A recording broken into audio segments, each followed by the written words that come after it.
पावसाळी अधिवेशनाचा आज शेवटचा दिवस. विरोधकांच्या प्रश्नांना मुख्यमंत्री आणि उपमुख्यमंत्री आज उत्तर देणार.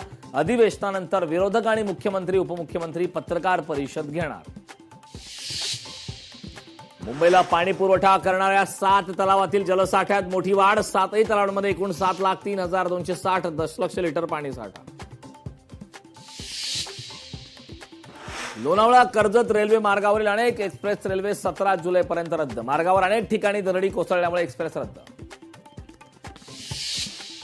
मुख्यमंत्री फडणवीसांचा ड्रीम प्रोजेक्ट असलेल्या पंढरपूर कॉरिडॉरच्या आराखड्याचं आज सादरीकरण. कॉरिडॉरचा आराखडा पहिल्यांदाच येणार जनतेसमोर. संतोष देशमुख हत्या प्रकरणाची आज सुनावणी. आरोपी जयराम चाटेच्या जामीन अर्जावर न्यायालय काय निर्णय देणार याकडे सर्वांचं लक्ष. संत ज्ञानेश्वर आणि संत तुकारामांची पालखी सोहळा पुण्यात संपूर्ण भक्तिमय वातावरणात सोहळा साजरा.